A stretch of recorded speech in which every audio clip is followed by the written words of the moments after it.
whatever it takes to get you to try harder, read more, set your goals, and go for it. Here's the next attitude disease. Overcaution. Some people never will have much. They're too cautious. Now, you can also be too reckless, but you can also be too cautious. This is called the timid approach to life. And my caution was always the risk. Risk used to drive me right up the wall. I used to say, what if this happens? It's called the language of the poor. What if this happens? And on top of that, if this was to happen, look at the fix I'd be in. I better not try. I could always ace myself out. Then I'll tell you what changed my whole life when I finally discovered it's all risky. The minute you were born, it got risky. If you think trying is risky, wait till they hand you the bill for not trying. If you think investing is risky, wait till you get the tab for not investing. See, it's all risky. Getting married is risky. Having children is risky. Going into business is risky. Investing your money is risky. It's all risky. I'll tell you how risky life is. You're not going to get out alive. That's risky.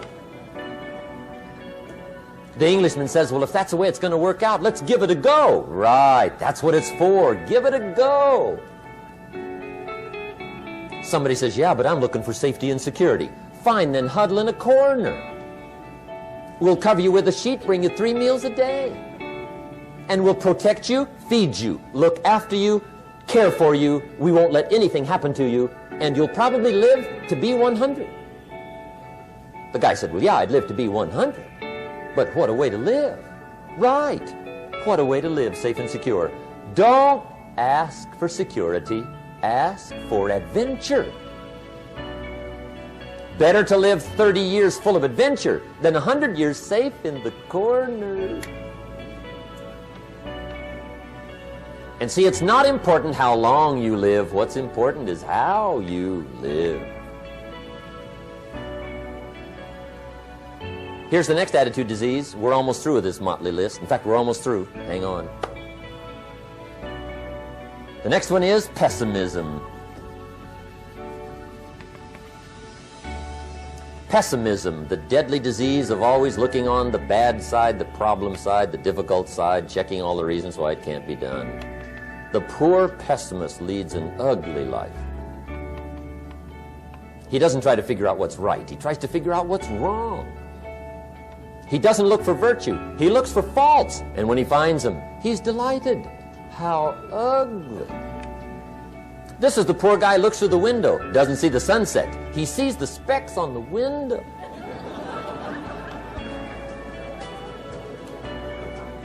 And this is the poor guy, right, who rushes up, takes such leave of his senses. This guy rushes up and he says, I've got 5 good reasons why it won't work.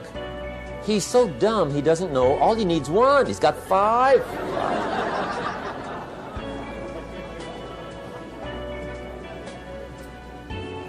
To the pessimist, the glass is always half empty. To the optimist, the glass is half full. Why would the same measure affect people 2 different ways? Answer, it all depends on how you look at it.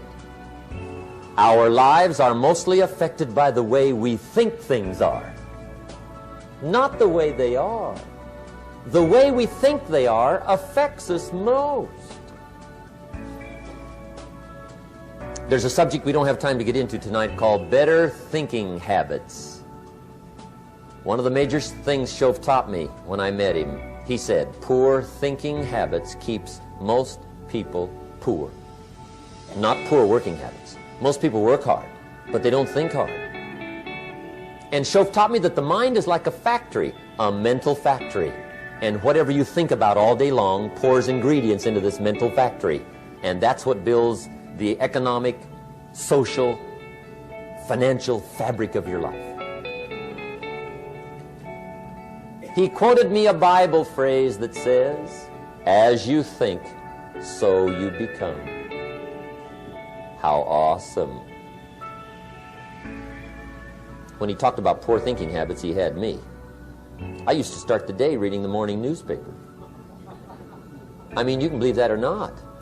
I'd get a cup of coffee and read the paper. I'd load up on wars and riots and murders and stabbings and killings and bank robberies and muggings and car wrecks and tragedies.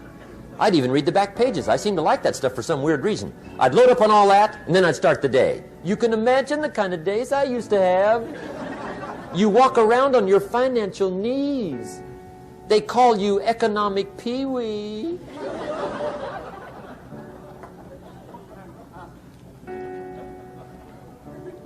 The guy says, I want to be a great leader. Wonderful. The first thing we do is follow him to his house. When we get there, we walk in and check his library, number one. Somebody says, well, why check his library? The reason is because what a man reads pours massive ingredients into his mental factory, and the fabric of his life is built from those ingredients. You would not believe what some people have got in their house to read. You would not believe. One of the best dressed up words I know for a lot of it is trash. Can you imagine dumping a barrel of trash into this mental factory every day and coming out with a rich, dynamic, positive life? It can't be done. You might as well try making a cake with cement. The kids back in Danbury, Connecticut, high school, they're asking me questions one day. I'm talking to the kids. Kids got good questions these days. One of them said to me, Mr. Rohn, how do you build the good life? I said, it's simple. It's not easy, but it's simple. Here's how you build anything. Select the right ingredients, keep out the wrong ingredients, and it starts with thought. Everything starts with thought. So you must be wise and careful what you think about, because that starts everything. You got to be wise and careful. I asked the kids, what would happen if somebody dropped sugar in my coffee? They said, well, you'd be okay. I said, what if somebody dropped strychnine in my coffee? They said, well, you'd be dead. I said, correct. Lesson 1. Life is both sugar and strychnine. You gotta be careful. I said, what if my worst enemy drops in the sugar? They said, will you be okay? I said, what if my best friend, even by accident, drops in the strychnine? They said, well, you'd be dead. I said, correct. Lesson 2.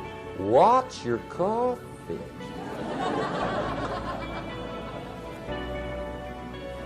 You got to be careful. See, it doesn't matter who hands you the bad stuff. It doesn't matter where you get the bad stuff. It'll still do its damage on your bank account, wherever you get it.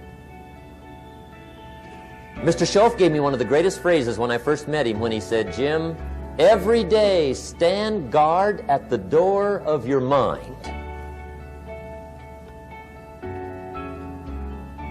How important. Stand guard at the door of your mind. And you decide what goes into your mental factory. Don't let anybody just dump anything they want to in your mental factory, because you've got to live with the results.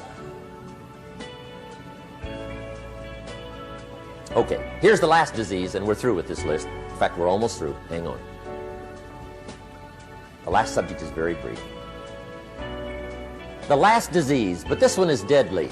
Engage in this one, indulge in it even slightly, and you might as well forget the future, because it's going to forget you. Complaining, crying, whining, griping. A Bible word called murmuring. See, that'll ace your future. Spend 5 minutes complaining, and you have wasted 5. And you may have begun what's known as economic cancer of the bone. Surely they will soon haul you off into a financial desert and there let you choke on the dust of your own regret. I hope I said that well, so you won't forget. It's a deadly disease. If you don't think it's bad, Ask the children of Israel of Old Testament fame. Typical of us all, their story just happened to get in the book. Story says, children of Israel were slaves. God performed a series of dazzling miracles and got them out. And now they're heading for the promised land. Remember the story? Heading for the promised land. Tragedy of the story, they never got there. Reason. From day one, they started to complain. They griped about the water. They griped about the weather. They whined and cried and griped about the food. They griped about the leadership. They whined and cried because it was too far, too cold, too hot, too difficult, too miserable. I mean, they whined and cried for years. Finally, God said, I've had it, trip canceled. Or something like that. The story says they died in the desert, never got to the promised land. Which I think means two things. Indulge in this long enough, you get your future canceled. And I guess it also means even God himself can only take so much.